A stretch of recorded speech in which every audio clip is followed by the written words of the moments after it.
Hoje é com um novo conteúdo, né? Uma vez que nós já finalizamos o primeiro bimestre, e como eu já tratei com vocês no início do ano, toda a biologia do terceiro ano, ela é dividida em três ramos: ecologia, evolução e genética. Então, a ecologia a gente já trabalhou no primeiro bimestre, e agora, a partir do segundo bimestre, nós vamos trabalhar um outro ramo da biologia extremamente importante, que é a evolução. Então, a gente deve iniciar esse conteúdo no livro de vocês. Ele está no capítulo 7, a partir da página 112. Então, quem quiser, vá lá rapidinho buscar o seu livro e sua caneta, seu caderno, todo o seu material. Eu aconselho que vocês, durante esse momento que vocês estão assistindo o vídeo, vocês anotem tudo aquilo que vocês acharem que é importante. Essa é a melhor forma que a gente tem de fixar conteúdo.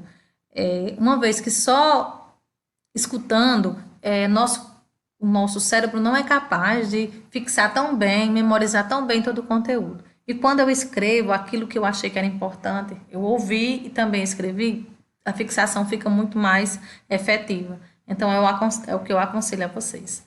Então, vamos lá. O nosso assunto de hoje é criacionismo versus evolucionismo. E o que é que a gente pede a vocês? Que vocês estejam atentos, peguem um caderno, a caneta e tudo que achar que é importante vocês anotem. Vamos lá? Então, como é que a gente inicia a nossa aula? Vamos iniciar falando sobre o criacionismo. O que é o criacionismo? O criacionismo é uma teoria ou uma crença religiosa na qual a humanidade, toda a vida na Terra e no universo, eles são frutos da criação do ser sobrenatural. Ou seja, as pessoas acreditavam e acreditam que a criação dos seres aqui da Terra, não só dos seres da Terra, mas como o próprio planeta e o universo em si, ele foi feito a partir de uma criação de um ser divino, que os cristãos, eles denominam por Deus, foi Deus que criou tudo, mas quem é de outra religião, eles vão ter um outro nome para esse ser sobrenatural.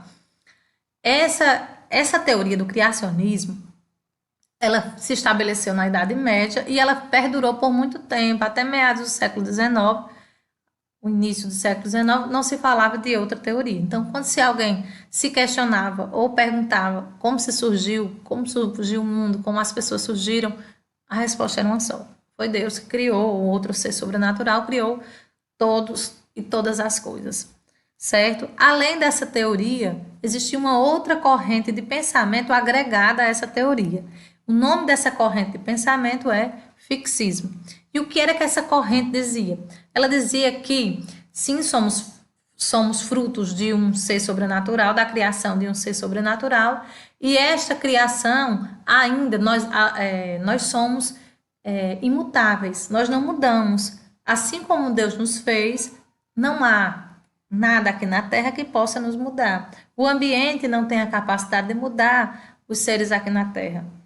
Então, essa corrente de pensamento fixismo, ela colocava que os seres são imutáveis, não há mudança.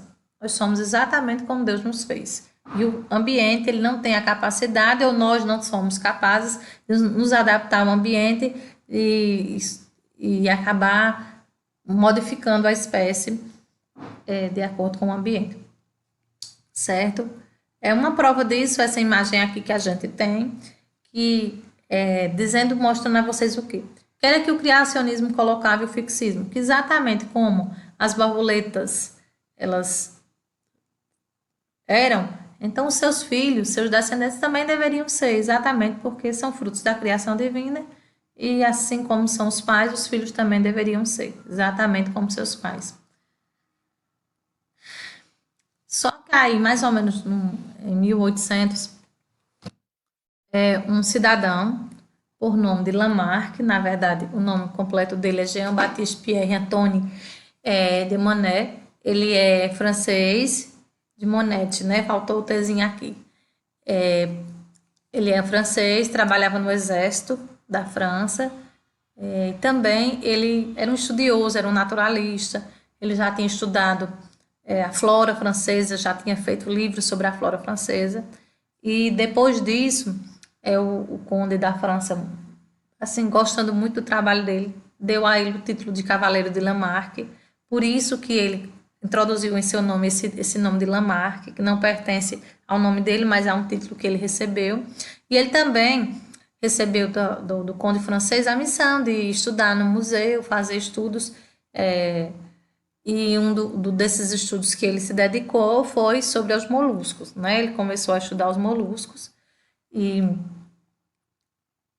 quando ele começou a estudar os moluscos, o que é que ele percebeu? Ele percebeu que os moluscos, eles se modificavam de acordo com a necessidade do ambiente, eles sofriam algumas modificações, alguns da mesma espécie, alguns tinham concha, outros iam modificando as conchas. Então ele percebeu que os seres vivos, eles não são imutáveis, eles podem sofrer mudanças. Embora ele também fosse da corrente do criacionismo, que todos são feitos a partir foi Deus que criou, a entidade divina que criou tudo, mesmo ele sendo dessa corrente de pensamento, mas aí ele já não pertencia mais àquela corrente do fixismo, que tudo era imutável. Não, a partir daí, quando ele começou a estudar os moluscos, ele percebeu que não, as coisas elas se modificam sim. E aí nós dizemos que ele é o primeiro a propor a teoria sistemática da evolução. Então ele é a primeira pessoa, embora tenha outros estudiosos no meio do caminho que também começaram a ver essa mesma questão que ele, mas ele é o precursor. Então é o primeiro que de fato ele publica livro tratando sobre isso, sobre essa questão da evolução, que os seres eles evoluem, eles não se mantêm intactos, imutáveis, a espécie não se mantém imutável no ambiente.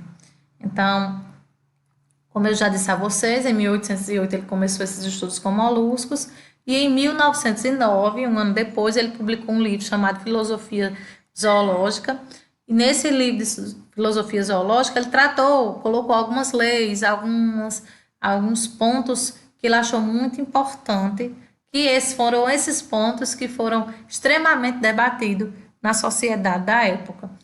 E sem contar também que Lamarck, foi ele que atribuiu esse nome biologia. Antes a gente não tratava esse termo biologia, era só ciências. Foi ele que criou esse termo. Então ele é uma pessoa assim muito importante, ele é muito importante para o que ele propôs, muito inteligente para a sua época, e graças a eles que as pessoas começaram a ver essa questão das espécies com outros olhos, né? Com relação à evolução das espécies com outros olhos. Então, ele publicou a lei do uso e do desuso. Nesse livro Filosofia Zoológica, ele publicou esse livro, a lei do uso e do desuso. E o que era que dizia essa lei do uso e do desuso? Bom, ele dizia que quando um ser vivo, ele usava demais determinado órgão, determinada parte do corpo, esse órgão, essa parte do corpo, ela tendia a ficar mais fortalecida, a se desenvolver mais. Já a outra parte do corpo que não era usada, ela tendia a atrofiar. Então, aquilo que usava era desenvolvido, aquilo que eu não usava, atrofiava. Até aí, ele tem uma certa razão, sim. Porque se a gente for pensar numa pessoa que só malha um braço, claro que aquele braço, ele vai ficar, tanto eu usar aquele braço, o braço vai ficar mais desenvolvido. Se eu não malho o outro, ele vai ficar em desuso, sim, ele vai ficar um pouco atrofiado. Mas aí o que é que não deu certo da teoria dele?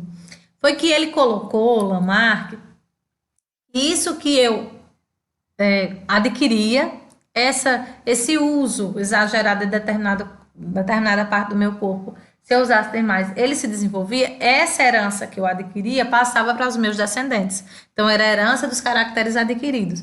Ou seja, vamos pensar nesse cara aqui, ó, esse que é o que a gente chama de um halterofilista, aquele cara que malha demais. O halterofilista, então, ele não tinha o corpo desenvolvido quando nasceu, mas de tanto ele usar, ele acabou ficando com os músculos desenvolvidos. Então, para Lamarck, essas características eram herdadas pelos seus descendentes. Então, seus filhos também deveriam nascer com essa característica forte. Ele também é muito colocado na lei dele, na questão do lamarquismo, essa questão, na teoria dele, essa questão do pescoço da girafa, que diziam que as girafas antigamente tinham os pescoços muito pequenininho e se alimentavam de arbustos baixos, mas à medida que esses arbustos foram se acabando, então elas precisavam esticar um pouco mais o pescoço para procurar alimentos mais altos. E esse uso do pescoço da girafa, de tanto usar o pescoço, a girafa acabou fazendo com que esse pescoço ele aumentasse de tamanho. E essa característica foi passada para seus descendentes, ou seja, os seus descendentes também nasciam de pescoço longo, porque a mãe de tanto usar, essa característica foi passando para aí. E as pessoas acreditavam nessa teoria de Lamarck. O meio também, ele dizia que o meio era um fator modificador do ser, ou seja, o meio, o ambiente, era capaz sim de modificar. Lembra que antes, no criacionismo, no fixismo, não se acreditava que o meio era capaz de modificar nenhum ser. Nós somos exatamente como Deus nos fez. Assim, era colocado no criacionismo e no fixismo. Depois disso, Lamarck dizia, não, o meio, ele atua sim como um ser modificador. O ser humano, a espécie, não somente o ser humano, qualquer espécie, ela é capaz de ser modificada, o ser, ele pode ser modificado de acordo com o meio. Então, o que o meio propõe ali para ele, ele vai se adequar, se transformar para se adequar ao meio que está ali. E assim ficou, né? Assim foi se estabelecido.